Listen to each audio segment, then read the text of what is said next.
Welcome back again, guys, for the part 2 of our vlog. Thanks for watching the part 1.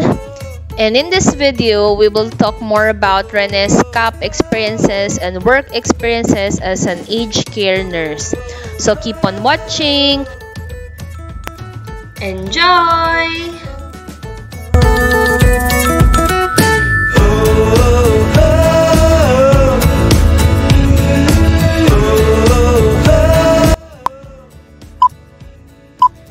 How's your CAP experience? Like, anong klaseng CAP? Yung CAP kasi, parang, may part 1 siya, diba? Yung Part 1 theory. Theory. So, nasa Pinas pa lang, parang ina-accomplish na namin yun. Pag okay na, parang mga module, tapos may mga parang short test din sa dulo. After nun, bibigyan ka na nila ng schedule or slot kung kailan yung ano mo, yung placement. Oo, yun yung parang on the experience on hand na Talagang actual. Oo, actual. Hindi, yung sa akin kasi since may katayap naman silang school, tapos doon din naman ako nag-placement doon kung saan ako nagtrabaho ngayon. Medyo madali lang kasi yung mga mostly empleyado rin doon, Pinoy. So, mas naging madali yung adjustment. Tapos, meron na rin mga naunang batch sa amin. Meron ka mapagtatanungan. Hindi rin naman sila yung madamot. Kumbaga, pag tinanong mo, mag-share. Mag-share naman ng information. Although, hindi naman yung talagang copy-paste. Ano lang, background or idea. Idea lang. So, sa CAP kasi, di ba, parang may mga ipapasa lang ng mga paperworks. Yung domain. Yung domain na tinatawag. Pag na-accomplish mo yun, mag-feedback yung assessor. Assessor, oo. Kung walang problem, tuloy-tuloy na yun, oo. So basically, yung theory is 2 weeks ba? Or 2 weeks, pero sa akin nun parang 1 week. Tapos na. So within 1 to 2 weeks ang theory. Tapos 3 to 6 months, 3 to 6 weeks ang placement. So basically, so parang within 2 months, no? Tapos na lahat ng CAP mo, no? Okay. So, may bumabaksak ba? Sa CAP? Like, nandun na kayo eh. Parang wala na siguro, no? Parang wala pa naman akong narinig. Although, siguro medyo tumatagal. Nag-e-extend meron. Lang. Oo. Pero at least, diba? Walang bumabaksak. Tapos, sa amin, parang bihira din, pero parang mostly sa attitude. Like, parang hindi ewan ko, parang more of sa attitude na pag di maganda, parang kasi may narinig ako parang may pinabalik eh. Then yun nga, how long the contract. So how's the work naman as rest home nurse? So kasi wala namang rest home sa Pilipinas eh, so parang bago yun lahat sa'yo. So how was it? Hindi ko naman sa minabalit yung sa rest home, pero kasi ako yung previous ko hospital talagang na tertiary. Oo, tapos ano pa yan, ano ba yung tawag nila doon, yung ikaw lahat, primary care. oo, bedside talagang so alam mo yung mahirap doon, alam mo stress noon. Saka parang yung hospital kasi parang nagdi-deal ka pa sa mga parang pera din. Hindi naman pera, parang charges. Oo. Isa rin yun sa mga kung galing ka sa lalo na private hospital. Ikaw din pati yung assign sa ng billing nila, PhilHealth, nakaka-stress. Minsan mga pati HMO. So, medyo nakakadagdag ng stress yun. On top doon, iisipin mo pa yung mga pasyente, yung gamot, yung may procedure, or minsan yung mga doctors or relatives and doon. So sa rest home, although kasi sila naman is para lang silang yung mga matatanda na doon na nakatira, mostly independent sila. Mostly independent. Oo. Nag-ambulate, kumakain on their own, minsan assist sa cares, pero meron ka kasing HCA. Meron kang hindi ko yung on hand na talagang nag-cares. Mostly ikaw yun sa gamot, tsaka yun sa documentation, and then kung halimbawa may naging Wound din, no? wounds, oo, license. yan common, and tsaka yung mga napofall, yung, kasi Yun yung common matanda na sila, so bawal din kasi dito yung mga Side rails. Side rails. Ayun, mga restraint kasi sa kanilang side rails. Kailangan may consent. Oo. So, common talaga na yun yung mga nangyayari sa Falls. kanila na Number 1 yun. Or confusion, Oo, no? yung mga Nag-iiwol. dementia, oo. Although iba pang wing kasi yung dementia ward. So, sa amin is rest home. Mostly talaga sa kanila, independent. Yung iba cognitive pa. Oo. So, hindi naman... So, ang didil mo lang yung pakikisama, no? Oo, pakikisama. Tsaka yung... Tsaka machika pa yung mga yun eh. Oo, very chatty sila eh. Chatty. Tapos yung... Dito mga tagal yung trabaho. Oo, minsan, isang tableta lang ibibigay mo. Isang tableta para sa etamol lang. Tapos... Pero kailangan mo pakinggan yung mga ka. kwento nila. Okay. So yun, mas madali. Basta madali. Masasabi ko naman na mas madali. Kumpara yung sa sa tsaka parang kasi paulit, kasi pag sa hospital, pwedeng everyday different. Ang rest home, everyday, yun, oo. Madadagdagan lang na ano. Iba-iba lang ng kwento siguro, pero... Yun. Tapos... Although yung dito sa Regis kasi meron rest home, may hospital side. May hospital level care, pero rest home pa din naman. Rest home pa din. Pero bas mga yung hospital level care. Sila, hindi sila bedridden. Tsaka bas may sick sila. Mas sila, kailangan ng care. Tsaka dito ko lang na-experience yung talagang palliative care. Kasi sa Pinas, lahat laban eh. Like, pag, aggressive care, aggressive treatment. Dito kasi pag nag-rest home ka na, mostly dyan, palliative. Pag may nangyari, palliative na yan. Bihira na yung send to hospital. Actually, hindi kasi yung pinanggalingan ko naman sa atin, cancer care. So, yung palliative, hindi na rin bago sa akin. Siguro kung i-compare ko sa public, hindi siya masyadong natutuunan ng pansin. Unlike, parang never ako nakaano ng palliative na doktor sa public hospital, lalo na kung sa atin na probinsya. Siguro yung mga malalaking hospital pwede pa, pero palliative doc. Kahit nurse may palliative nurse. Oo. Kahit sa private, doon nga sa pinanggalingan ko, meron. So parang hindi bago sa akin or mulat ako na may ganong service ang hospital. Kasi pinagalingan ko, lahat laban. Aggressive talaga. Unless yung magsasign ng DNR. Pero hanggat di nagsasign, go. Kahit alam mong wala na. Pero dito, parang, may tawag sila din, parang quality of life. Pag wala ka ng quality of life, nag-aano na sila ng palliative. Kasi hindi na useless ng, parang sa kanila, useless na mag-suffer. Ayaw nila nag-suffer. Like, comfort cares na lang talaga. Doon ko namulat na, may ganun pala. Okay pala yun. Sa atin kasi, siguro, mentality lang din ng ibang nalaban. Na parang di mo kasi hayaan na nakikitang ganyan lang na wala kang gagawin.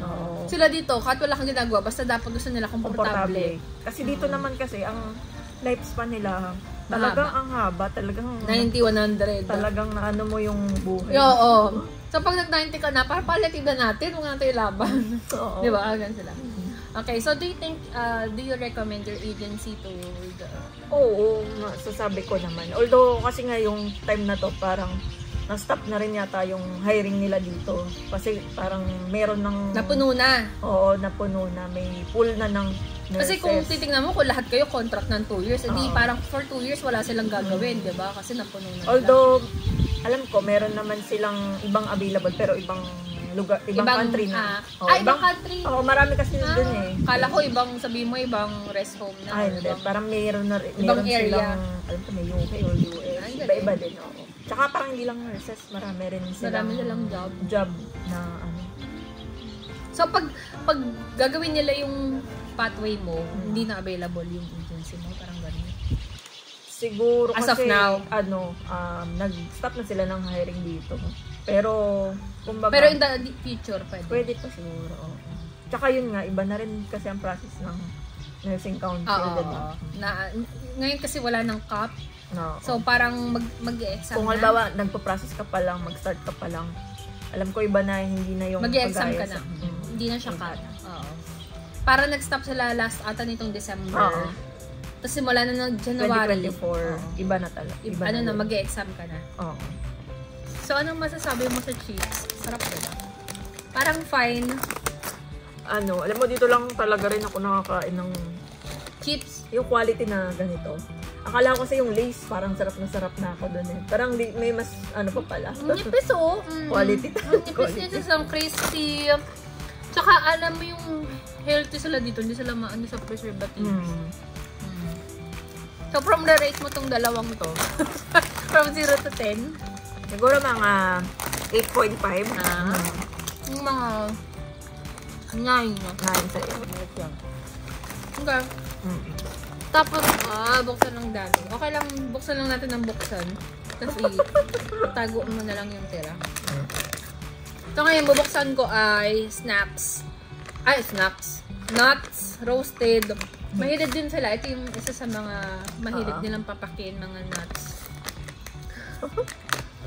So, tikman lang namin. So, meron siyang iba-ibang klaseng nuts.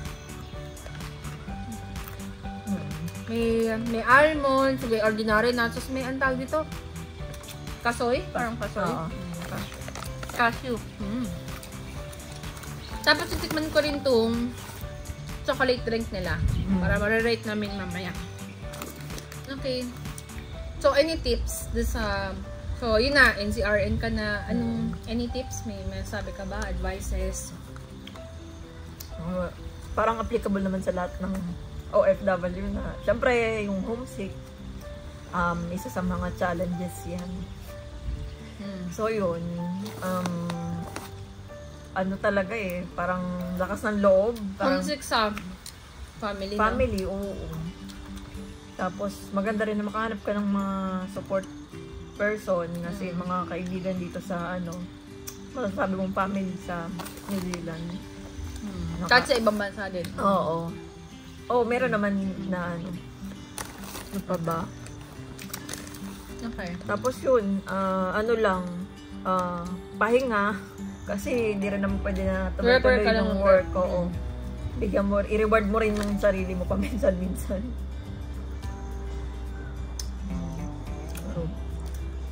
Okay. So, mag-ano naman tayo? Mag-topic naman tayo about sa work. May work-life balance ba talaga sa New Zealand? Actually, yung work-life balance na yan, kahit naman nasaan kang lugar, kung paano mo i-manage yung oras mo, kung saan mo ilalaan, dun mo siya mas ma-achieve kung paano mo i-divide yung oras mo. Hindi kasi, pero may bansa kasi talaga na walang pahinga. Meron naman talaga. Pero dito kasi, maganda nga dito, supportive ang government, ang employer, ang community sa lifestyle ng work-life balance. Kaya, meron. May work-life balance. Tsaka meron sila sa mental health. Yung tipong, alam mo, meron kayang stress relief. Meron akong covered. Puti siya. Nag-stress relief siya. Stress lang siya. Yun lang yung reason niya. Anyway. Kumbaga valid knowledge. Then, so compare your work from PH to NZ. Yun nga, na-compare mo na kanina.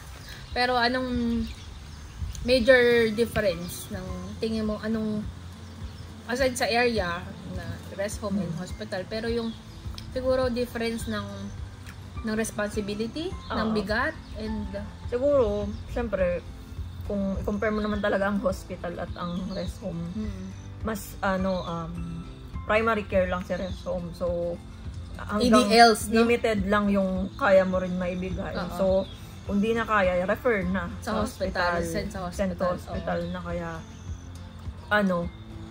yung bigat, mas bigat pa rin talaga sa hospital. Tsaka sa Pilipinas, no? Okay. So, ano yung hours ng work mo tsaka yung shift mo? Pareho ba sa Pilipinas or ano?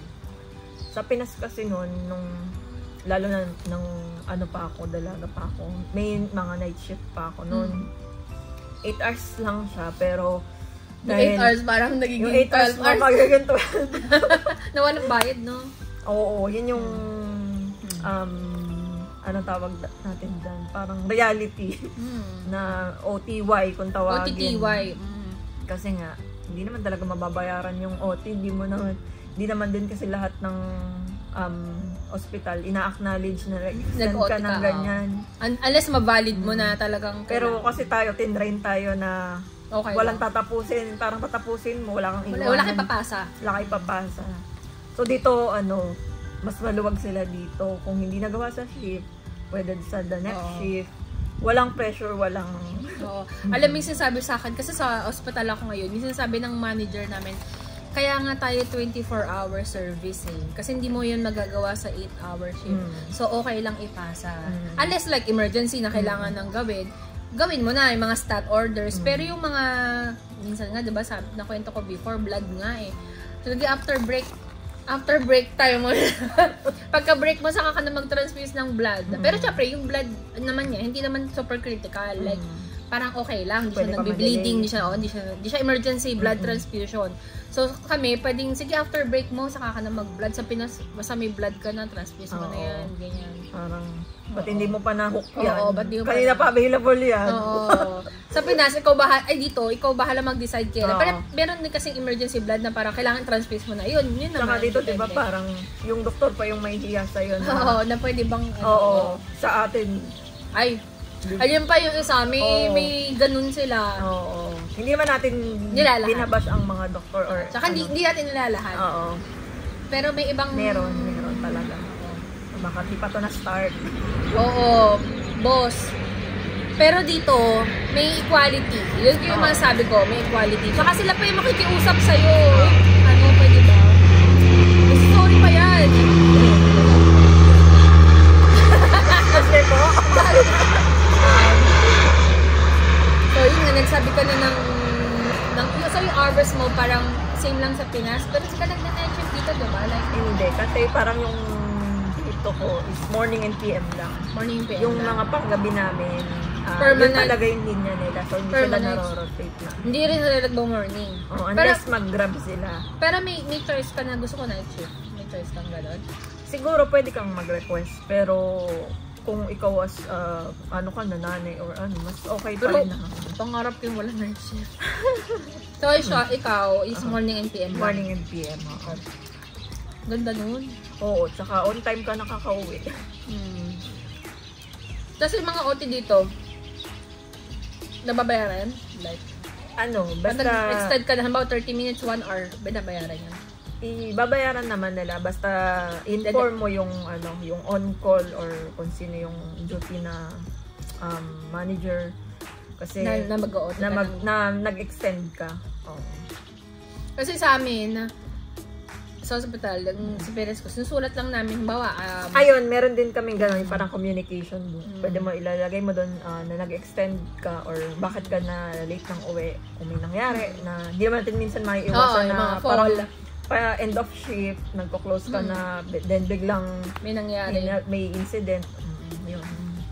Kahit 30 minutes lang, susulat na namin yun, binabayaran siya. Minsan nga pag hindi kami nakapag-break, busy talaga. No meal break, binabayaran pa nila yun. Bet naman. Pero syempre, pag nakita nila na araw-araw kang ganun, kakausapin ka rin na bakit ganun. Parang ano ba nangyayari? May something wrong na kasi parang hindi ka na ma-okay sa time management. So, hindi naman lagi din okay. Pero yun, nababayaran ako nun. Like, especially, no meal break na experience ko, night shift lagi. Kasi, night shift tatlo lang. Wala kasing sa amin walang healthcare assistant ng night. So, kami rin yung nag-help mag-toilet and all assist. So, minsan may time na tatlo lang kasi kami, syempre, bas lesser ang staff. So, may time na lahat kami busy, hindi kami nakapag-break. So, parang ending, nag-no meal break kami. Pero di naman laging night shift ganun. Parang pag busy lang talaga. Tapos, salary. Yay! Pwede ba i-disclose ang salary? Or, parang laki mata mo Like, sige, na lang, range, ano ba? Like, age care. Kasi 'di ba meron sila dito yung mga parang meka-meka, yung parang sinusunod nila kung ano yung rate. So ang rate sinusunod 'yun? Hindi ko din alam actually hindi ako oriented dun sa sa latest na Pero 'yun, eto na lang, nung umalis kasi ako nung nasa Pinas pa, parang ang offer sa amin nun is 38.25 per hour. Ganon, oo. And then, New Zealand dollar, nung time na nandito na kami, kasi nga nauna kami mag-HCA, nag-increase pala sila. So, nung nag-sign na kami ng RN contract, 44.5 na yung naging offer nila sa amin. So, sana tumas. Plus tax yun. Hindi, yun na yun. Hindi, ay babawasan pa pala ng tax yun. Minus Pagka-ending. Pero kasi ang maganda sa rest home, sumusunod naman sila. Kasi parang ang ending, pag di sila sumunod, dalayasan sila ng nurse. Like, malilipat na lang kami sa government, sa DHB nga. So, ang magkinagandahan naman sa DHB, kasi public siya, susunod dyan. Kasi ang nagbabayad naman dyan is government. So, hindi naman, kumaga, kailangan nilang sumunod. Like, kung napag-desisyonan na ito yung sahod, ito talaga. So, akin naman, yung experience ko, nag-start ako ng, hindi pa ako, in-offeran ako ng salary. Nakalimutan ko na yung per hour, pero parang nasa 77,000 lang yun annually. Tapos yung nag-start ako agad, di pa ako nag-i-start, may increase na ako sa first sahod ko. Kasi nga parang nag-increase na sila nung pumasok na ako. So, first increase yun, parang 37 per hour. 37. Tapos naging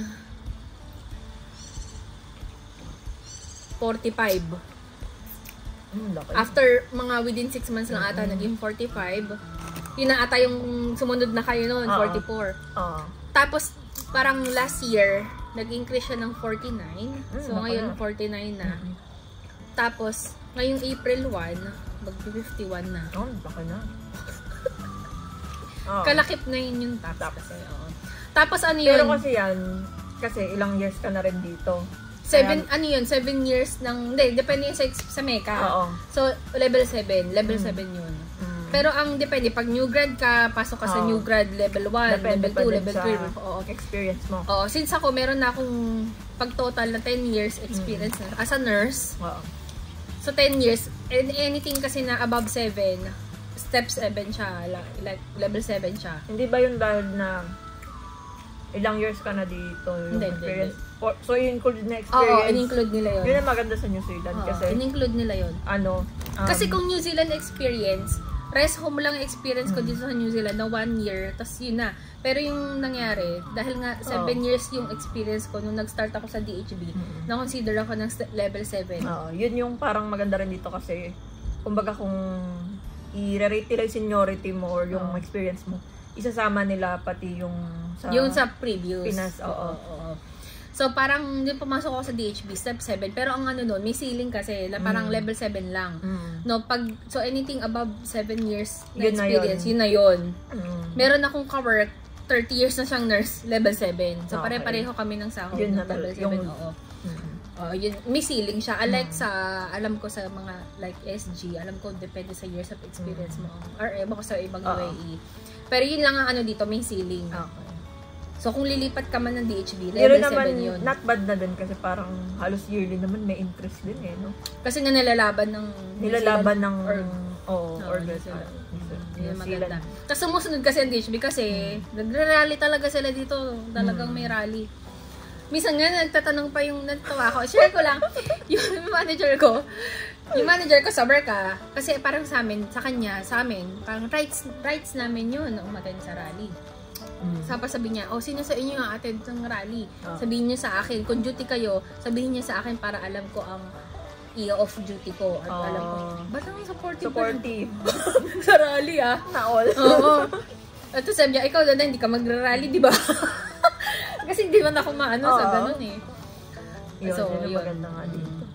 Anyway, so yun nga, magpi-51 na siya this April 1. Pero ang kumbaga, yun nga, same pa rin yung tax mo naman kasi. So parang kahit lumaki yung sahod mo, parang tatax ka pa rin. Same lang din sa dati. So parang, yun. Tapos, yun yung na-appreciate ko sa public niya. Kasi nga, sa public, sumusunod talaga sila. Yung una kong work sa rest home, private, tas maliit na private rest home din siya. Ang ending, parang chip out ka, na parang ang baba lang ng sahod mo. Tapos, ang work ko nun, ako na yung nurse, ako pa yung caregiver. Parang ang bigat. Okay. So parang ako, mas na-appreciate ko yung public kasi yun nga, parang sumusunod sila. So, yung radius, yun nga. Makatao. So ako, ayoko na mag-private, parang gano'n. Ano ba tanong ko?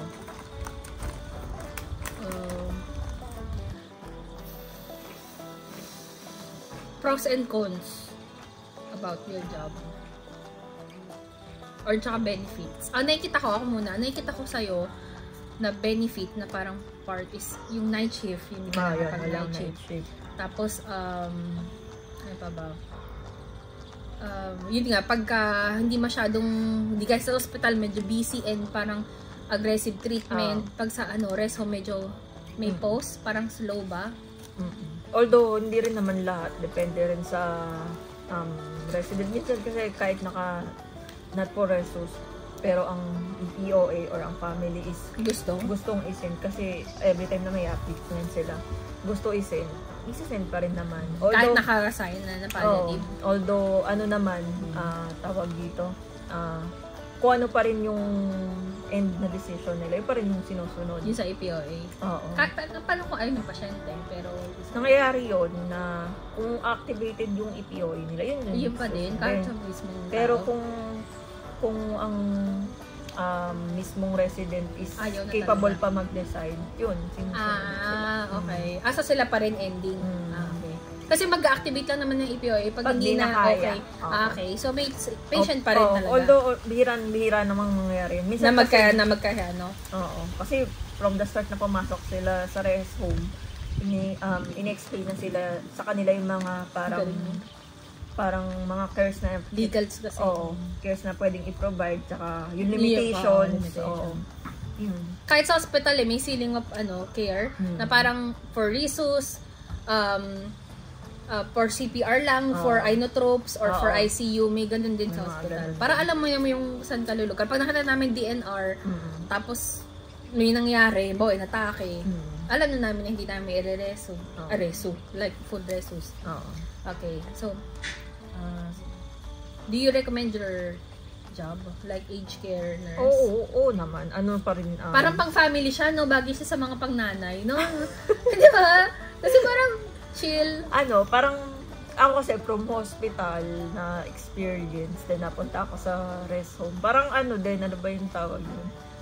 Humble experience na makapag-cares ka rin sa mga matatanda. Ako naman nakita kong cons. Hindi naman cons, pero kasi usually ng mga residente, depressed yan, na parang na-miss nila yung family. So parang ikaw, pag mahina yung loob mo, tapos kakausapin mo araw-araw ganun, parang, mas ako, mag-isa lang ganda ako time na yun, na parang uwi ako ng bahay, mag-isa ako, tapos pupunta ako ng work, depressed pa yung mga tao. Parang parang nalulungkot ako, tapos uwi ako, mag-isa ako, walang support. So parang, ko ba yung nakukuha mo yung pero stress. Depende ha. May residente na happy. Pero yung sa akin kasi yun ngayon na-expose ako sa malulungkot. So parang so far naman yung dito sa akin. Okay naman actually. Ganon din, di naman maiiwasan yung may makukulit, yung may mga palaging nalalaglag. Pero ang galing kasi paulit-ulit lang. Mahirap pa inumin ng gamot. Meron pa kasi din. Kasi pag mahirap pa inumin, refuse lang, diba? Refuse lang. Oo. Unless kung talagang kailangan inform ko yung family na ayaw talaga or minsan, yung parang pang Parkinson's niya, kailangan inumin talaga. Minsan yung doktor pa yung sasabihan mo na pakitanggal na po yan, hindi naman iniinom eh. Tanggalin naman nila. Kasi bawas pera, rin yung bayad din yun. Okay, so nasabi mo na, anong tips and advice mo naman sa sa rest home nurse? Like, sa mga future na yung mga gusto maging rest siguro home nurse. Siguro lang kasi din sa rest home. Yun nga, on time ka makaka-uwi. And then, sa akin nga, no night shift. So, pero hindi lahat yung iba. Depende pa rin sa mga situation. Tapos, sa amin kasi is kung meron kang days na gusto mo pa mag-work, meron kaming mga grab shift. Kung halimbawa gusto mo pa ng on top of your regular shift, pwede ka pang mag-grab. Pero hindi rin naman laging may grab shift. Kumbaga, ito i-offer sa amin, o gusto mo bang duty ng ganito, may nag-leave, kung gusto mong dutihan yung gantong araw, Pambawag Pero hindi ka pipilitin. Hindi, no pressure, oo. Tapos, ayun nga, hindi rin mahirap magpaalam kapag mag-leave. Unlike sa atin, pag nag-sick leave ka, diba? Sobrang, kukonsensyahin ka pa bago ka pa. Mahirap mag-leave. Dito madali lang. Sobra. Ano nila, madaling kausap. Kasi dito yung, lalo na yung mga puti, pag hindi na pagbibigyan niya ng leave, parang mahirap. Parang nagbibigyan talaga as much as possible. Tsaka yun, na ano rin nga sila, parang supportive sa family. Lalo na kapag merong ill sa family, ano talaga yan sila. Kahit nga, alam mo, meron ako workmate, kahit nga aso may sakit, dinala niya sa vet yung aso niya. Nag-sick leave siya. Pero inaalam ng manager na dahil sa aso. Yung namatay yung aso, bereavement leave. Ako ata gumawa nun, girl. Namatay yung aso ko, nag-bereavement leave ako. Hindi naman, sinabi ko lang naman, mag-bereavement ako. Hindi ko sinabi yung namatay kung sino. Because I will take bereavement leave. Okay. Pero one day lang naman, kasi aso ko lang. Okay. Anyway, pero at least, hindi na natin hindi sila magpasa ka ng med death cert. Pinos. Your pathway to residence. Thanks again for watching, guys! Abangan ng part 3, which is the last part ng aming vlog. Stay tuned because we will talk about Rena's journey from working visa to resident in New Zealand. If you like this video, please like and subscribe. Salamat!